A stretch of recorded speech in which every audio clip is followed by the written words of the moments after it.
खबर आपको बता दें, जम्मू कश्मीर में 3 चरणों में वोटिंग होगी। हरियाणा में 1 चरण में वोट डाले जाएंगे। एक ही फेज में हरियाणा में वोटिंग 1 अक्टूबर को होगी।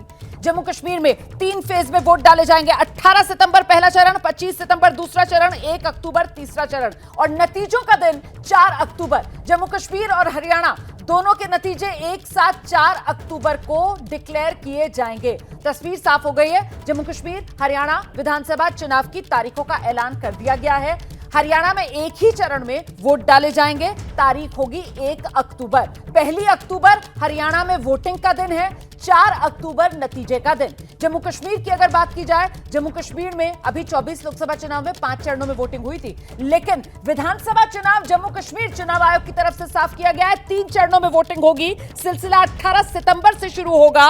पहला फेज वोटिंग का 18 सितंबर, दूसरा 25 सितंबर, तीसरा 1 अक्टूबर। और वो जो तीसरा फेज है, जम्मू कश्मीर में जब वोटिंग हो रही होगी आखिरी फेज की, उसी दिन एक ही फेज में पूरे हरियाणा की 90 विधानसभा सीटों पर वोटिंग होगी और फिर नतीजों का दिन 4 अक्टूबर है। तो तस्वीर साफ हो गई है। जम्मू कश्मीर 90 सीटें, आप देखें किस तरीके से 18 सितंबर से सिलसिला शुरू होगा जब 24 सीट पर वोट डाले जाएंगे। 25 सितंबर को 26 सीटों पर वोटिंग होगी। 1 अक्टूबर को 40 सीटों पर वोटिंग होगी और फिर नतीजे 4 अक्टूबर। तस्वीर साफ। इसी तरीके से हरियाणा की अगर बात की जाए तो हरियाणा की 90 के 90 विधानसभा सीटें और हरियाणा में एक ही चरण में सभी 90 विधानसभा सीटों पर वोट डाले जाएंगे। नतीजे दोनों राज्यों के, जम्मू कश्मीर भी और हरियाणा भी, एक साथ 4 अक्टूबर। तस्वीर साफ हो जाएगी, नतीजे देश के सामने आ जाएंगे। जम्मू कश्मीर को लेकर खासतौर से चुनाव आयोग की तरफ से कहा गया कि 24 चुनाव में हमने बुनियाद रख दी थी और उसी पर अब विधानसभा चुनाव की ये इमारत हम खड़ी करने जा रहे हैं। 24 चुनाव से बहुत से संदेश साफ हुए कि जम्मू कश्मीर के अंदर जो लोग हैं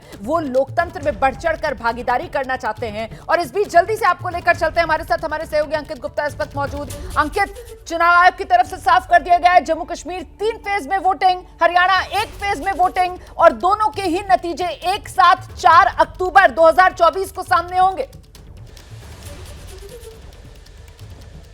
बिल्कुल रोमाना, और एबीपी न्यूज की खबर पर मोहर लगी है क्योंकि जो सुबह जब हमने ये खबर, ये जानकारी दी थी अपने दर्शकों को कि केंद्रीय चुनाव आयोग जो तारीखों का ऐलान करने वाला है, तो वहां पर कई तरह की चर्चाएं चल रही थी कि क्या जो है महाराष्ट्र और झारखंड को लेकर भी चुनावों की तारीखों का ऐलान होगा। तो हम लोगों ने अपने दर्शकों को उसी समय बताया था कि जम्मू कश्मीर और हरियाणा ये वो जो है, यानी कि एक केंद्र शासित प्रदेश और दूसरा राज्य, इन दोनों को लेकर के चुनावों की तारीखों का ऐलान होगा। और केंद्रीय चुनाव आयोग ने उसी तर्ज पर 2 राज्यों की, यानी कि जम्मू कश्मीर और हरियाणा की चुनाव की तारीखों का ऐलान किया है। लेकिन महत्वपूर्ण क्या है? महत्वपूर्ण यह है कि चुनाव ज्यादा लंबा नहीं होगा, क्योंकि एक चर्चा ये लगातार चल रही थी कि हो सकता है कि एक लंबा चुनाव करवाया जाए जिससे कि सुरक्षा के इंतजामों को देखते हुए। लेकिन चुनाव आयोग ने क्या कहा कि अभी जो लोकसभा चुनाव हुए तो वहां हमने देखा था कि चुनाव लंबा होने से मतदान प्रतिशत पर असर पड़ता है और चुनाव आयोग की कोशिश यही है कि चुनाव छोटा करवाया जाए। और इसका मतलब साफ है कि 3 चरणों में चुनाव और 4 अक्टूबर को नतीजे भी सामने आ जाएंगे। यानी कि सुप्रीम कोर्ट ने जो 30 सितंबर की डेडलाइन रखी थी चुनाव आयोग के सामने,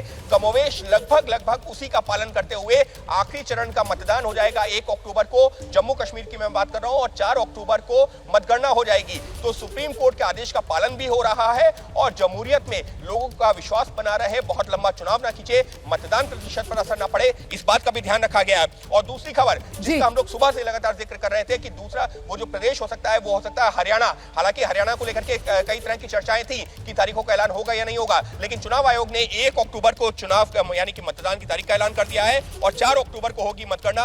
यानी जो सुबह हम अपने दर्शकों को खबर दे रहे थे कि जम्मू कश्मीर और हरियाणा ये वो 2 राज्य हैं जिनको लेकर के चुनावों की तारीख का ऐलान होगा। तो एबीपी न्यूज की उस खबर पर भी मोहर लग गई है। जी, आप रहिए मेरे साथ।